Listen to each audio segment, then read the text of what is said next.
이른 성탄절이고 오늘은 성탄주일로 우리가 지키는 날입니다. 우리 아기 예수님으로 이 땅에 오신 예수님은 하나님께 영광이 되며 또한 우리 사람들에게 평화를 누리게 되었음을 우리는 고백할 수밖에 없습니다. 여러분, 참으로 이 땅이 고통과 절망 가운데에 전혀 소망 없는 인생이라 할지라도 빛으로 오신 예수님, 이 땅 가운데 우리의 소망이 되시는 예수님을 우리가 바라볼 때에 참된 기쁨과 감사가 넘쳐날 줄로 믿습니다. 우리 다 함께 누가복음 2장 14절을 한번 고백해 볼까요? 시작. 지극히 높은 곳에서는 하나님께 영광이요, 땅에서는 하나님이 기뻐하신 사람들 중에 평화로다 하니라. 아멘. 여러분, 이처럼 우리 하나님께 영광이 되는 성탄, 또한 우리 모든 하나님의 기뻐하심을 입은 사람들, 우리 모든 성도들에게는 바로 평화가 되는 이런 복된 주일, 오늘 성탄주일을 맞아서 오늘도 우리가 성탄의 의미를 잘 깨달아서 하나님께 영광이 되며 우리에게 참된 평화의 삶이 되시기를 주의 이름으로 간절히 축원합니다. 그렇다면 예수님께서 이 땅에 오셔서 어떠한 삶을 사주셨기에 성탄의 의미가 큰가? 바로 첫 번째로 낮아지심이라는 것입니다. 우리 예수님께서 하늘 보좌를 버리시고 이 땅 가운데에, 그것도 가장 낮은 곳에 우리 주님이 탄생하신 것이지요. 우리 본문 5절로 7절의 말씀 같이 읽어볼까요? 시작. 너희 안에 이 마음을 품으라. 곧 그리스도 예수의 마음이니 그는 근본 하나님의 본체시나 하나님과 동등됨을 취할 것으로 여기지 아니하시고 오히려 자기를 비워 종의 형체를 가지사 사람들과 같이 되셨고. 아멘. 이 본문의 내용을 신학적으로 말할 때에 비하라고 말합니다. 자기 비하. 예수님께서 자기를 낮추셨다라는 것입니다. 하늘 보좌를 버리시고 이 땅 가운데에 종의 형체를 가지사 인간의 몸으로 나신 예수님, 참 신과 참 사람이 되신 참으로 온전하신 예수님이 이 땅 가운데 나셔서 우리 죄를 위하여 십자가에 져 죽으신 것입니다. 이처럼 하나님께서 친히 인간의 몸을 입으시고 성육신하셨다는 것은 바로 성탄의 놀라운 신비를 말하죠. 이미 예수님께서 육신의 몸을 입고 나시기 전 700년 전에 이사야 선지자를 통하여서 아기 예수께서 탄생하실 것을 분명히 예언하지요. 바로 이사야 9장 6절로 7절에서 말합니다. 우리 6절 7절 같이 읽어봅시다. 시작. 이는 한 아기가 우리에게 낳고 한 아들을 우리에게 주신 바 되었는데 그의 어깨에는 정사를 메었고 그의 이름은 기묘자라 못사라 전능하신 하나님이라 영존하시는 아버지라 평강의 왕이라 할 것임이라. 그 정사와 평강의 더함이 무궁하며 또 다윗의 왕자와 그의 나라에 군림하여 그 나라를 굳게 세우고 지금 이후로 영원히 정의와 공의로 그것을 보존하실 것이라. 만군의 여호와의 열심히 이를 이루시리라. 아멘. 이처럼 우리의 평강의 왕이 되시고 만왕의 왕이 되시고 만주의 주가 되신 예수님이 이 땅에 오실 때에 화려하게 왕궁에서 태어난 게 아니죠. 여러분, 우리가 잘 알듯이 예수님은 베들레헴 말구유 가운데에서 어느 누구도 환영하지 않고 축하하지도 않는 너무나도 초라한 마구간에서 태어나셨다는 것입니다. 누가복음 2장 7절에 보면 더 첫 아들을 낳아 강보로 쌓여 고위에 누였으니 이는 여관에 있을 곳이 없습니다. 여러분, 당시에는 헤롯 왕이 이제 유다를 다스릴 때였습니다. 그리고 로마의 황제가 전 이스라엘 사람들을, 유대인들로 하여금 호적을 정리하라고 이제 칙령을 내린 거예요. 그러니까 얼마나 나라가 온통 아주 시끌시끌합니다. 모두 다 이제 본적지에 가야 됩니다. 예루살렘에 올라가야 되고요. 그래서 호적을 정리해야 될 그 시기니까 여관마다 사람이 쉴 곳이, 구할 곳이 아무도 없었어요. 그래 예수님이 이제 태어나셔야 되는데 산모인 마리아를 보니 여관 주인이 방이 있어도 내줄 리가 만무하죠. 왜요? 출산을 해야 되고 또 뒤치다 끌려야 되고 여러 가지 복잡한 거예요. 그렇지 않아도 사람들이 줄져서 들어오고 있는데 그렇게 차별을 해버린 것입니다. 그러니 이제 결국 누일 곳이 없어서 마구간에 아기 예수님이 태어나셔야만 했다라는 것이지요. 여러분, 어느 누가 상상이라도 했겠어요? 다윗의 자손으로서 만왕의 왕이 되시는 예수님이 왕궁에서 태어나시기는커녕 마구간의 말구유에서 태어나셨다는 것은 이건 있을 수 없는 역설의 모습이지요. 그러나 우리 하나님께서 친히 인간의 몸을 입으시고 사람조차 거기에 있지 않는 마구간의 가장 누추한 모습으로, 낮아진 모습으로, 비천한 모습으로 우리 주님이 나셔야만 했다는 것입니다. 가장 큰 상징이 되는 거죠. 바로 예수님은 태어나면서부터 낮아지심을 친히 몸소 행하셨다는 것입니다. 누구 하나 환영하지 않아요. 누구 하나 경배하지 않아요. 물론 나중에 천사들의 음성을 듣고 목자들이 찾아와 경배합니다. 동방의 박사들이 별을 보고 아기 예수를 찾아와 경배합니다. 놀라운 예지요. 이처럼 하나님께서 준비한 사람들, 하나님을 기다리는 자들이 이와 같이 아기 예수를 만나게 되어지고 하나님을 찬양하게 되어집니다. 그러나 많은 사람들, 당시에 유대인들은 다 소동이 일어나고 관심이 없고 그 가운데에는요 아기 예수의 탄생을 전혀 기억조차 못하더라는 것입니다. 오늘도 이 땅 가운데에 예수님이 탄생한 것을 기념하는 성탄절이 해마다 12월 25일 다가옵니다. 그런데 거리마다 곳곳마다 캐롤 소리가 사라져가고 있고요, 백화점마다 마트마다 여러분 성탄을 휘황찬란하게 데코레이션하지만 어느 곳에는 어디에도 예수 그리스도의 나심은 상징은 보여지지 아니하고 그저 산타로 치장하고 뭐 전혀 쓸데없는 것들로 치장하고 있는 것을 보게 됩니다. 여러분, 성탄의 의미가 퇴색되어져 버리고 심지어 그 미국이나 또는 유럽에서는요 메리 크리스마스라 말하지도 않아요. 그냥 해피 할리데이, 그냥 예수님이 탄생하신 것이 휴일로, 행복한 휴일로 맞이하고 있다는 것입니다. 얼마나 이게 이 세상 사람들이 아기 예수의 탄생을 전혀 무관심하고 있는 모습 가운데에, 그러나 참으로 하나님의 백성들은 아기 예수의 탄생이 가장 기쁜 소식이요 저와 여러분의 삶의 구원의 확신을 주시는 놀라운 복음인 줄로 믿습니다. 그러므로 비록 아기 예수의 탄생이 가장 낮아지시고 비천하시고 가장 보잘것없다 할지라도 우리는 그곳에 나아가 엎드려 경배하는 귀한 심령들 되어야 할 줄로 믿습니다.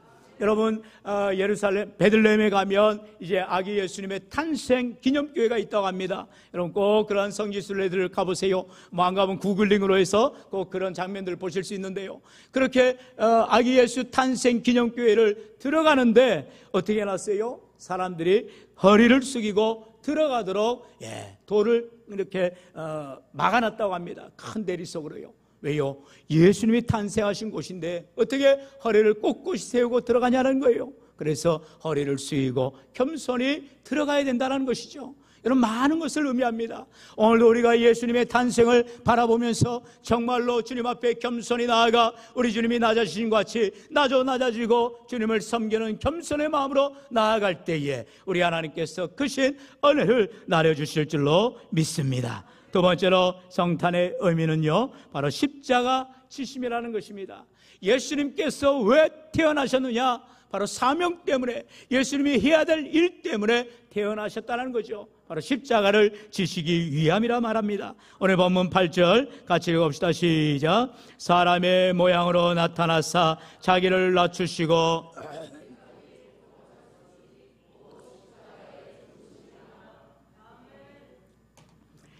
죽기까지 복종하셨으니 곧 십자가에 죽으심이라. 십자가에 죽으시기 위하여, 십자가 지시기 위하여 우리 구주께서 탄생하신 것입니다. 이처럼 예수님은 겸손의 왕으로, 또한 섬김의 왕으로, 희생의 왕으로 이 땅에 오셔서 가장 낮고 낮은 곳에 우리 주님께서 나실 뿐만 아니라 어느 누구도 지지 않는 모든 인류의 죄악을 담당하시려 십자가를 지시는 줄로 믿습니다. 여러분, 예수님이 이와 같이 십자가를 지러 오셨을 때에 예수님께서 공생의 가운데에 예수님은 항상 메이저 리그에 있는 사람들, 이런 세상에서의 상류층과 어울린 적이 없어요. 언제나 천대받는 자들, 세리와 죄인들과 창기들에게 친구가 되어주시고 병자들을 낫게 하시고 언제나 낮은 곳에, 언제나 사랑이 필요한 곳에, 도움이 필요한 곳에 우리 주님 팔 걷어 붙이고 나아가신 것을 보게 됩니다. 우리 누가복음 15장 1절 2절 우리 같이 읽어봅시다. 시작. 모든 세리와 죄인들이 말씀을 들으러 가까이 나오니, 제가 읽겠습니다. 바리새인과 서기관들이 수군거려 이르되 이 사람이 죄인을 영접하고 음식을 같이 먹는다 하더라.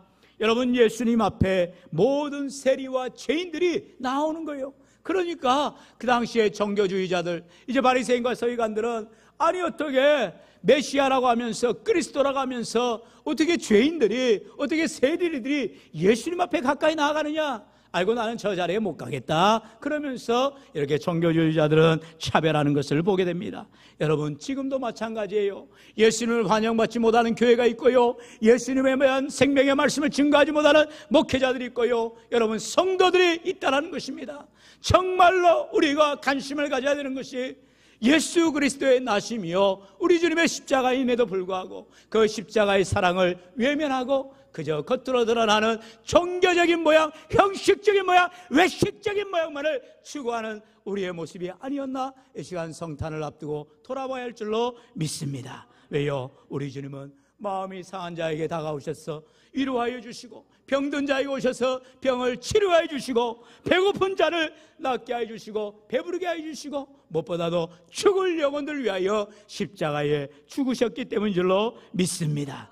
여러분, 오늘도 우리 주님의 이 놀라운 사랑, 그 사랑이 바로 우리 주님의 십자가에서 보여졌다는 것이에요. 마가복음 10장 45절은 그래서 말씀합니다. 인자가 온 것은 섬김을 받으려 함이 아니라 도리어 섬기려 하고 자기 목숨을 많은 사람의 대속물로 주려 함이니라. 아멘. 우리 주님이 이 땅에 오신 것은 섬김을 받으려 한 것이 아니고 섬기기 위하여, 또한 희생하기 위하여, 자기 목숨을 대속물로 주시기 위하여 오셨다 분명히 말하고 있어요. 그러므로 저와 여러분의 인생 가운데에 우리 주님을 본받는 자들이 되기를 원한다면 십자가 져야 된다는 것입니다. 자기를 부인해야 된다는 것입니다. 주님을 바라보고 따라가는 인생들이 되어야 할 줄로 믿습니다. 요한일서 4장 10절로 11절 우리 다 같이 한 목소리 읽어볼까요? 시작. 사랑은 여기 있으니 우리가 하나님을 사랑한 것이 아니요 하나님이 우리를 사랑하사 우리 죄를 속하기 위하여 화목제물로 그 아들을 보내셨습니다. 사랑하는 자들아, 하나님이 이같이 우리를 사랑하셨은즉 우리도 서로 사랑하는 것이 마땅하도다. 아멘. 여러분, 예수님께서 제자들로 하여금 사랑의 모습을 보이시기 위해서 어떻게 하셨어요? 친히 대야를 가져오시고 허리에 수건을 동이시고 발을 씻기셨어요. 그러자 제자 베드로가 깜짝 놀랍니다. 아니 예수님. 왜요? 당시에 발을 씻기는 하인의 역할은 그 당시 집에서 가장 천대받는 자가 하는 거였어요. 그런데 예수님은 선생이요, 예수님은 구주신데도 그렇게 가장 낮은 자리에서 천대받는 하인과 같은 일을 예수님이 친히 제자들에게 본을 보이는 거예요. 그러니 베드로가 깜짝 놀라는 거죠. 아이고, 예수님 어떻게 제 발을 씻습니까? 물론 제자 베드로는 발이 더럽나 봐요. 네. 당시에 중동에는 이제 여러분 샌들 문화잖아요. 그래서 바깥에 흙먼지를 일으키고 이제 교회 집에 들어올 때 가장 천한 사인이 와서 발을 씻게 되는 것이었어요. 근데 예수님께서 갑자기 서로 섬겨야 아니라 서로 사랑해야 되느니라 말씀하시면서 친히 본을 보이는 거예요. 그러자 제자들이 깜짝 놀라고 거기에서 예수님의 놀라운 사랑을 바라보게 되더라는 거예요. 여러분, 요즘에 그래서 학교마다 무슨 병원에 또 의사 선생님들이 또 이렇게 환자들에게 또는 간호사들에게 친히 이렇게 본을 보이는 것을 봅니다. 학교에서는 교수들이 뭐 학생들의 발을 씻기기도 하고 총장님이 교수들의 발을 씻기기도 하고 너무너무 보기 좋아요. 여러분, 그러나 그것은 생색내기에 불과하다는 거예요. 무슨 말이에요? 예수님께서 그 본을 보이시는 것은 의미를 깨달으라는 거예요. 의미를 섬기라는 것이요, 대접만 받지 말고 먼저 섬기라는 거예요. 자기 자리만 연연하지 말고 낮아지라는 거예요. 지금 우리나라 정치의 가장 큰 문제가 뭡니까? 서민들의 필요를 모르는 거예요. 여러분, 정말로 정치의 가장 큰 문제가 뭡니까? 백성들을 위한다 하면서도 자기 밥그릇만 찾고 있다는 거예요. 여러분, 새롭게 우리 이제 여당의 비대위원장이 되었는데 정말 새로운 그런 바람이 일어나고 우리가 정말 새롭게 거듭나는 귀한 역사가 일어나기를 간절히 원합니다. 여러분, 정말 우리가 인식이 바뀌고 삶이 바뀌고 모든 생각이 바뀌어야 주님을 바로 섬길 수가 있는 거예요. 예수님께서 그렇게 제자들 발을 씻기자 이제 뭐라 해요? 제자 베드로가 간도 없죠, 마음도 아주 나쁘죠. 예수님 그럼 저를 좀 목욕 좀 시켜주세요. 쓸데없는 소리 하고 있어요. 예수님께 이렇게 보이는 것은 서로가 서로를 섬기고 서로가 위하라는 모습이지, 예수님은 날마다 제자들 발을 씻기셨어요? 그런 적 없어요. 딱 한 번 본을 보이신 것 뿐이에요. 여러분, 그렇다면 오늘 저와 여러분 인생 가운데에도 우리가 주님이 낮아지시고 친히 십자가 지시기 위하여 죽으시기까지 본을 보이듯이 우리 모두들도 주의 사랑 가운데 거하는 믿음의 삶이 되시기를, 섬김의 삶이 되시기를 축원합니다. 이제 마지막으로 우리 주님 성탄의 의미는요, 바로 하나님께 영광을 돌리더라라는 것입니다. 우리 본문 9절로 11절 같이 읽읍시다. 시작. 이러므로 하나님이 그를 지극히 높여 모든 이름 위에 뛰어난 이름을 주사 하늘에 있는 자들과 땅에 있는 자들과 땅 아래에 있는 자들로 모든 무릎을 예수의 이름에 꿇게 하시고 모든 입으로 예수 그리스도를 주라 시인하여 하나님 아버지께 영광을 돌리게 하셨느니라. 아멘. 여러분, 예수님의 마지막 궁극적인 삶은 바로 하나님께 영광을 돌리는 삶이 되었다는 것입니다. 예수님이 낮아지심으로, 예수님이 십자가 지심으로, 예수님이 대속제물 되심으로, 화목제물 되심으로 말미암아 예수님을 우리 하나님께서 죽은 자 가운데서 사흘 만에 다시 살리시고 그를 높이사 하나님의 놀라운 보좌의 옆에 앉히셨다는 것입니다. 얼마나 놀라운 일입니까? 전능하신 하나님께서 오늘 저와 여러분의 인생 가운데에 예수님처럼 낮아지는 삶으로, 섬기는 삶으로, 희생의 삶으로, 믿음의 삶으로 살아갈 때에 주님 앞에 서게 되는 날 반드시 저와 여러분을 찬란히 빛나게 하여 주실 줄로 믿습니다. 여러분, 이 땅에서는 우리가 영광받을 일이 없어요. 이 땅에서 우리가 칭송받을 일이 없어요. 이 땅에서 우리가 자랑할 일이 전혀 없어요. 우리는 하늘나라에서 영생복당 드릴 뿐만 아니라 하나님의 금멸관을 받아 영원토록 별과 같이 빛날 줄로 믿습니다. 여러분, 많은 선수들을 우리가 경험하게 되죠. 많은 선수들이 그런 자신들의 그런 기량과 천재적인 그런 능력을 가지고 초반에 반짝합니다. 그런데 나중에 어떻게 합니까? 그 기량을 계속 유지하지 못하고 그러다가 결국 사라져가는 것들을 우리가 많이 보게 돼요.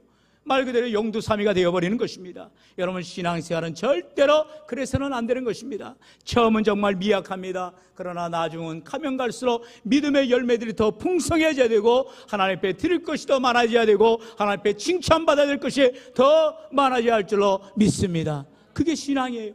여러분, 우리의 신앙생활은 우리가 해가 거듭하면 거듭할수록 더 많은 섬김과 더 많은 희생과 더 많은 믿음의 삶으로 나아가야 되는 것입니다. 이제 나이가 먹었다고, 이제 건강을 잃었다고 이거 하던 일들을 접고 이제 하던 섬김을 마감하고 이래서는 안 되는 것입니다. 사랑하는 성도 여러분, 꼭 기억하십시오. 우리의 신앙의 삶은 중단이 없고요, 마침이 없고요, 끝까지 하나님께 영광을 돌리는 믿음의 삶을 살아갈 줄로 믿습니다. 그러면 언제 하나님이 높여주셔요? 하나님의 때에 높여주신다 말씀하세요. 바로 베드로전서 5장 6절 같이 읽겠습니다. 시작. 그러므로 하나님의 능하신 손 아래에서 겸손하라. 때가 되면 너희를 높이시리라. 아멘. 때가 되면, 하나님의 때가 되면 불현듯 우리 하나님께서 높여주시리라. 우리 예수님께서도 십자가 지시고 나서 사흘 동안 장사되었다 했어요. 죽은 자 가운데 계셨다 했어요. 아무도 예수님의 부활에 대해서 기대하지도 않고 소망하지도 않았어요. 그러나 그 절망과 좌절과 어두움 가운데에서 우리 하나님께서 사흘 만에 그를 다시 살리시고 하늘 보좌에 앉히신 줄로 믿습니다. 오늘 이름으로 우리의 삶이 참으로 이 성탄을 통하여 가장 낮은 곳에 오신 예수님을 가장 높은 곳으로 올리시는 하나님의 능력을 바라보며 저와 여러분의 삶 가운데서도 우리 주님을 따라서 낮아지는 삶으로, 섬김의 삶으로, 믿음의 삶으로 겸손히 나아갈 때에 때가 되면 하나님이 가장 높은 곳으로 올려주시는 귀한 영광이 있게 될 줄로 믿습니다. 그럼 우리의 삶은요, 이러한 삶이 되야죠. 바로 고린도전서 10장 31절 다 같이요. 시작.